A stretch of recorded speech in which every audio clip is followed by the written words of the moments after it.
खबर उत्तर प्रदेश के हाथरस से है। हाथरस में बसपा प्रत्याशी हेम बाबू धनगर के पक्ष में चुनावी जनसभा करने आए बसपा के नेशनल कोऑर्डिनेटर आकाश आनंद ने अपने भाषण के दौरान केंद्र सरकार पर निशाना साधा।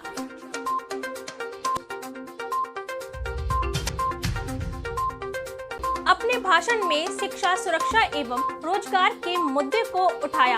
इस दौरान बसपा लोकसभा हाथरस के प्रत्याशी हेम बाबू धनगर, सादाबाद विधानसभा के पूर्व प्रत्याशी अविन शर्मा, पूर्व राज्यसभा सांसद बाबू मुनकात अली, बसपा के मंडल कोऑर्डिनेटर सूरज सिंह, बसपा के जिला अध्यक्ष बनी सिंह जाटव, दिनेश देशमुख, राजपाल पुनिया, जेपी धनगर आदि लोग मौजूद रहे। जनसभा में हजारों की संख्या में बसपा कार्यकर्ता मौजूद रहे।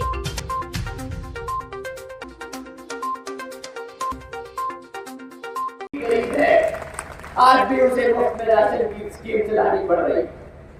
साथियों, इस मुफ्त में राशन की स्कीम आपको व्यक्तिगत रूप पे कितनी महंगी पड़ती है आप जानते हैं।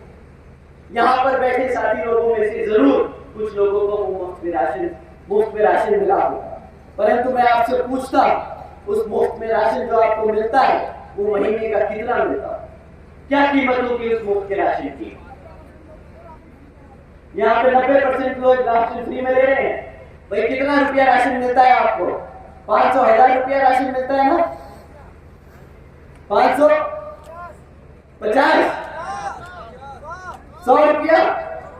चलो आपके हिसाब से 100 रुपए की कैलकुलेशन करते हैं। 100 रुपए में साल का कितना रुपया हुआ?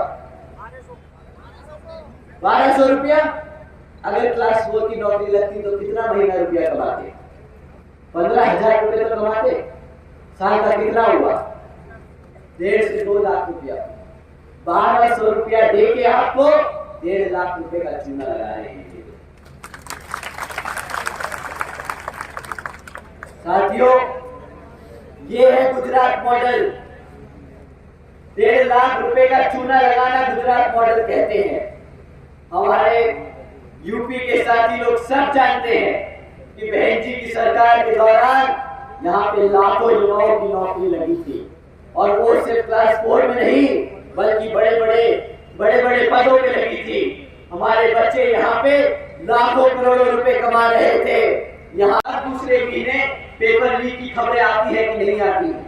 आती है। साथियों, जब पेपर लीक होता है तो इसका क्या मतलब है? बिजनेस। सही कहा, ये गुजरातियों का बिजनेस चल रहा है।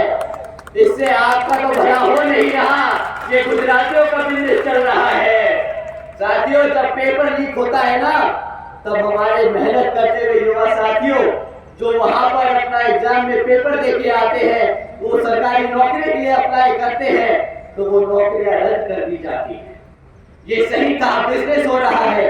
हमारे युवा साथियों को बेरोजगार रखने का बिजनेस है, ताकि हमारे साथी लोग कभी अपने पैरों पर न खड़े हो सके। साथियों, दूसरी सबसे बड़ी दिक्कत जब शिक्षा की बात आती है तो हमारे सरकारी स्कूलों के बच्चे सिंपल, बहुत बेसिक गुणा भाग नहीं कर पाते, ना वो बेसिक इंग्लिश बोल पाते, ना समझ पाते। साथियों, अगर हमारा बच्चा पढ़ लिख नहीं सकता तो वो कहां से रोजगार की बात करेगा? क्या जब वो बच्चा पढ़ नहीं पाएगा तो हमारे यहाँ माताएं बैठी, आप बताइए, अगर आपका बच्चा पढ़ नहीं पाएगा तो क्या कभी वो रोजगार के लिए आगे बढ़ पाएगा? क्या नहीं बढ़ पाएगा। जब वो रोजगार नहीं पढ़ पाएगा, जब वो रोजगार में नहीं जा पाएगा तो क्या वो वापस पलट के आपके लिए कमा के दे पाएगा? जब पढ़ाई नहीं तो लिखाई नहीं, जब पढ़ाई लिखाई नहीं तो रोजगार नहीं। साथियों, इन्होंने आपको गरीब रखने का नया धंधा, नया व्यापार खोला है।